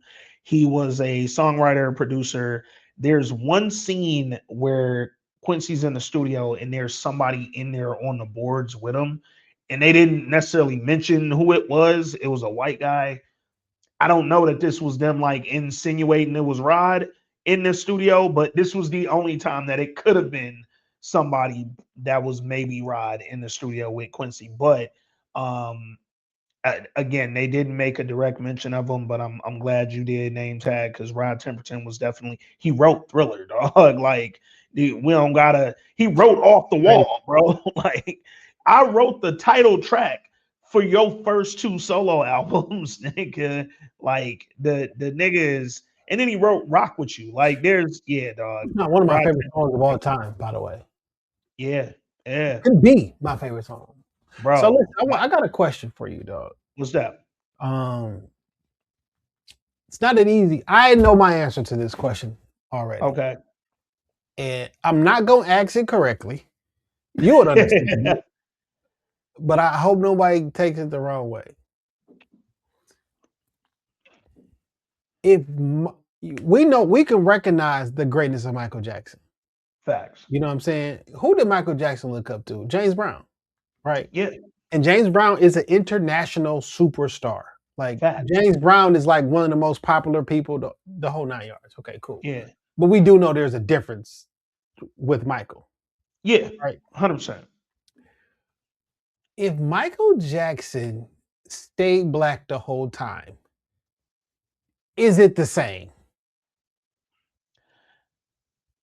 I will say this, and I actually said this after the movie, because I've always thought it, but the movie reminded me. The very first surgery that Mike had, the one before Thriller, after Off the Wall, when he changed his nose the first time,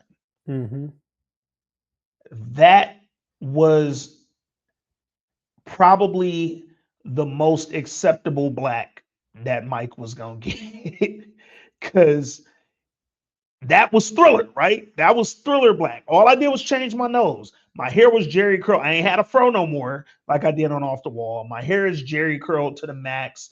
I done got the perm, but I got a new nose. I'm still a good looking dude. I'm a handsome dude. I'm out here, and all I did was slim my nose up a little bit. That version of Michael could have been a superstar. He did not need to continue changing noses. The skin didn't need to get lighter for him to continue to be as great as he was. But I think in his mind, it was almost like, yo, look what I did between Off the Wall and Thriller, and look at how it changed my career, right? So I think he would have been fine if he stayed at Thriller nose and not just fine. Is he this level Michael Jackson currently? I think he could have been. I don't think he needed to go further with the nose and the skin, bro. I don't. I think he would not have been this version of Michael Jackson because the strangeness of Michael Jackson added to the allure of Michael Jackson. For sure. And without that strangeness, you would still be a generational great talent, boom, boom, boom. But so was James Brown. Yeah. It's not bad to be James Brown at all. Yeah. Because look, two of probably Mike definitely being the most popular, but the second person being one of the most popular musicians and singers ever, James Brown and Prince, Michael Jackson and Prince both credit James Brown for their stage performance. Yeah. Like And what I'm getting But I to, get what what you I said. mean by James that Harvey, a is, dark-skinned black man, being the nigga that set off two of the most popular motherfuckers to ever perform music, but he was never as big as either of them motherfuckers. and what I mean by what, so I can clear what I'm trying to say is the talent of Michael Jackson is gonna be there if that nigga was purple. You feel me? Facts. Facts. But I do think the strangeness that went on, and I'm using that in air quotes, and the infamy at some point, it just added to the allure of Michael Jackson and the gawking of, oh, what's you know what I'm saying? Because people was already going crazy for him before he got into the other versions of himself, That's a right? fact. Like he was gonna be big and gigantic, pause, but like I think all the extra, it just helped. Man, You it know what I'm saying? definitely didn't hurt. It's That's like a this. fact. It's like the spectacle thing. Like, oh, and he's still talented though, and he's still Bruh. dancing. But I can't look away because what's going on? It's some unusual or unfamiliar. Yeah. That's a better word. I'm unfamiliar with this, and I think it added to the allure because just pure skill and talent, I don't know that the whole world will respect it like they do off of that because there have been black artists who've been supremely talented singing and everything like that, and they don't get Yeah. worldwide most famous person since Jesus Christ famous without with all of it. Like I think all of it helped or I added definitely to. think because to your point, right? So you get Off the Wall, you get Thriller, and then you get Bad, right? You get these three albums back to back that all did fucking insane things, right? And then you get Dangerous. Like Mike's run from Off the Wall to Dangerous, ridiculous, dog. Like you're talking about some of the biggest albums and some of the biggest singles in history. With Thriller being the biggest album in history. Nigga, 8 of 9 tracks were number one singles. Crazy, right? So, like, nigga, this how crazy Thriller was.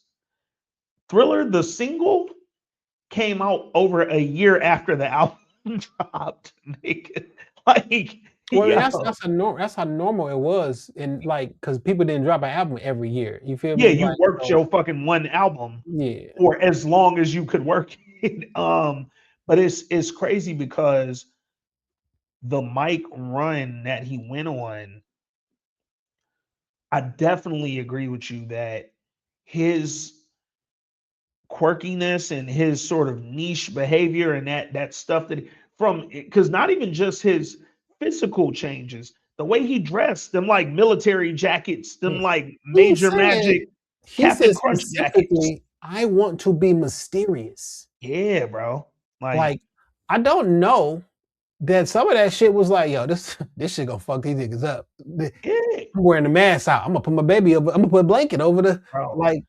Mike all literally added. put on the Major Magic Captain Crunch jacket and then said, fuck it, let me get this bitch in every flavor, nigga. I need red, blue, green, black. Like, I'm in this. Yo, Mike had the glitter glove for no reason. What was the point of the glitter?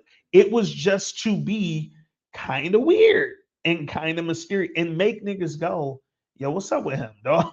Like, and I think that some of the stuff he was doing, it came off so intriguing because it was like, yo, this the biggest star in the world. And boy, everything he do is some shit I ain't never seen a nigga do before, dog. Like niggas that you go look up the history of the moonwalk, niggas will tell you, motherfucker, it was a nigga in LA doing the moonwalk in 1975. Boy, Yo, that Motown Mike did it. 25 though. When Mike did, I want to see them do Smooth Criminal. I want to see them make the video Smooth Criminal. I want to see the Smooth Criminal performance. the lean, ooh, Mike was dropping mini movies.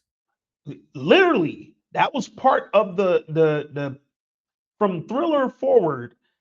I needed my music videos to be movies. And Smooth Criminal came with Moonwalker. Nigga, this was a whole actual movie. Like in a video game.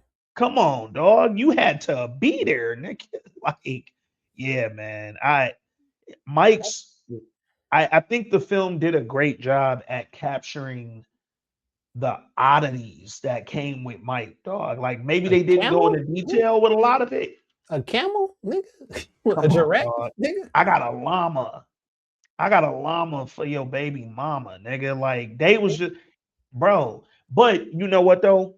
And I remember reading this a while back. There was like a lot of starting with Bubbles, but even earlier than that, starting with Ben the rat, which I'm actually kind of shocked they just briefly mentioned that relationship because they kept hinting at his whole like, I'm not a normal kid, right? I don't have normal friends. Like they want to be in pictures with me, they want to smile with me and take pictures, but they not treating me normal.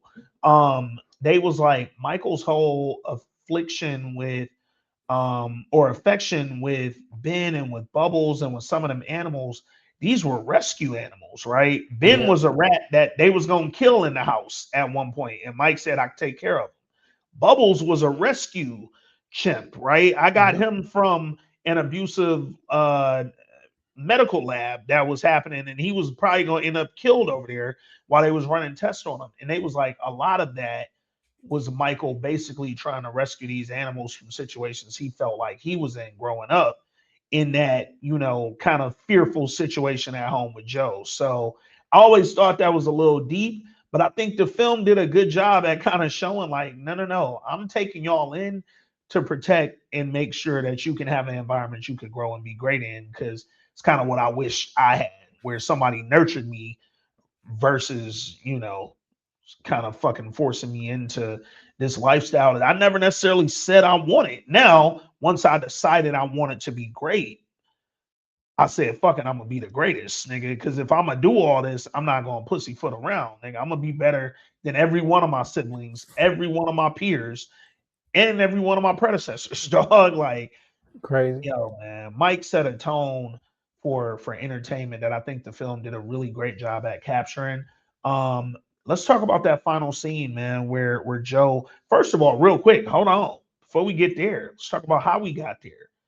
Before the Pepsi burn and all that, Joe sat down with Don King, aka Dion Cole, out this month. Yo, You know man, what was crazy?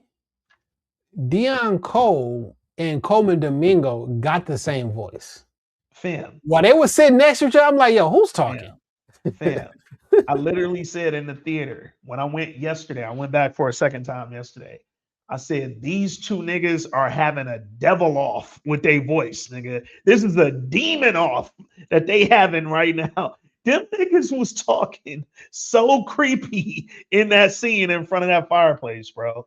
Um, Dion Cole is like very quickly becoming one of my favorite entertainers, dog. Like he's always been a strong comedian. Like his stand-up has always been really good to me. Um, but as an actor, he's just showing me a lot of range that I never expected to get from Dion Cole. And him being Don King was a surprise to me. I had no idea that was who was gonna play Don. He ain't say shit about it either. Bruh, not a thing, dog. And I really appreciate what he did with that role. But he talked to Joe and presented that initial idea of working with Pepsi and then going on this victory tour.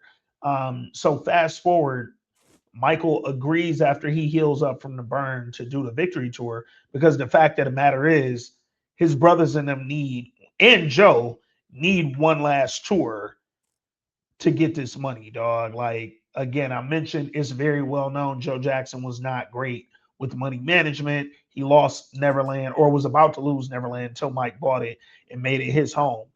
Which is why he lived there because bitch is my shit now, nigga. Y'all niggas move out if y'all don't want to be around all my animals and shit.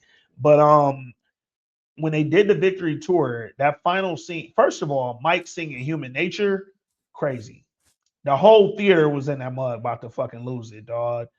And then when they do working day and night and they do the bridge and Mike looked Joe dead in the eye, he didn't said it for the last 2 hours. I'm gonna look him in the eye and I'm gonna tell him the truth. And then he finally looked Joe in his eye and he said, yo, This the last night of the victory tour. We not Which- going international with this, bro. Which actually happened. Now I Yeah. don't know about the backstage shit, but like he did say that shit. No, he 100%. Y'all can look up the footage. It's on YouTube and it's floating around the gram and Twitter. He looked somebody in their eye and said, "Yo, we not going nowhere else, nigga. This is the last time you'll see me and my brothers. I'm on not tour. performing no more. I am delivered. I am delivered. I'm not doing none of this shit no more, cuz like we through. And that motherfucker looked his pops in the eye in that movie and said, dog, we done, my nigga. Your little global tour, not happening, cuz we out of here, bro. I love that fucking moment in the theater. I thought that shit was super dope. And it was just dope to see Bill Bray when Joe was going after him, be like, hey Joe, Oh, nigga. it's over, dog. Like, go on and calm down, bro. It's over. You done milked everything you could from this cow, my nigga. Let him grow up and be his own person, dog. Like, yo, man. I know it's been a lot of talk around this movie. It's Michael J. It's the most famous nigga ever. We just said it. So you're gonna see a lot of different opinions on this film. But I encourage anyone listening to this podcast, see it for yourself. See it with your own mind. Don't go in there thinking about what somebody told you or what you read or what the scores and just go see it and enjoy it. I still want to see it as a family. I still want to get it whenever that shit calm down. I still want to rent one of these motherfuckers out and have Hey an man, have hey an man. event. I think that this is one of the movies that will honestly live for a long time, bro. Like I know that we were used to or familiar with the Jacksons and American Dream, and that was the Michael Jackson version that we got used to. That was the really what y'all not saying is that was the version of Joe Jackson y'all got used to, nigga. Because we've never seen a Michael Jackson the way that Jafar just played Michael Jackson, bro. That's just a fact. I'm excited to see whatever the second part of this They is. gonna make $2 billion. Man, Easily $1 billion. If I got another one in the tuck, oh yeah. If I did 218 the first weekend, I'm gonna get a Billy. Fam, I got 218 in weekend one. I'm on the way to at least half a billy in the next 3 weeks. Nigga, that second movie, especially with people saying, oh, I was looking for X, Y. It's people who gonna go see that second movie just because they think they're gonna get the tea they want in the second one. And nigga, yeah, dog, this gonna be a fucking $1 billion earner easily, bro. Like, and you're talking about however long this lives in the theater, whatever streamer ends up getting, because one of these streamers is gonna want the rights to have this first, nigga. Like the way that HBO got Sinners, right?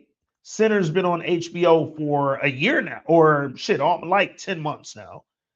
You want to know why, nigga? Because HBO is not letting Sinners go nowhere else. We want this on our streamer. We don't want it nowhere else.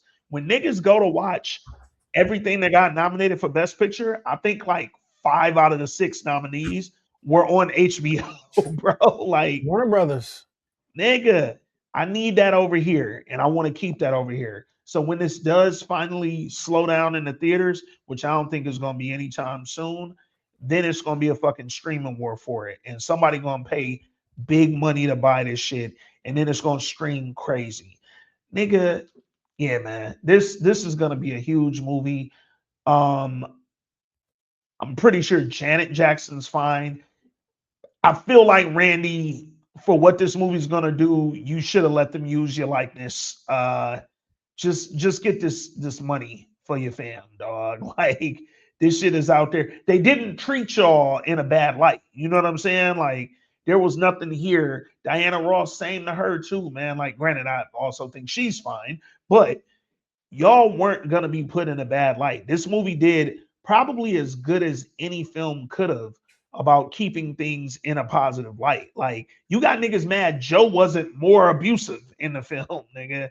that's because this film put everybody in a good light. So keep that in mind, man.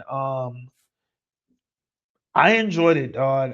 If I had to rank it, I seen somebody shout out to dog that said, yo, what's the ranking on the yays and all that shit. Dog had forgot how we used to do the rankings on these shit. I don't know that I'm going white buffs out the gate, but boy, we close. I'll give him some buffs. He's not getting the white sticks, but Yeah, I give these him ain't buffs. white sticks, but they buffs for sure, dog. Because this was just a really entertaining film. It was one that I thought from the rip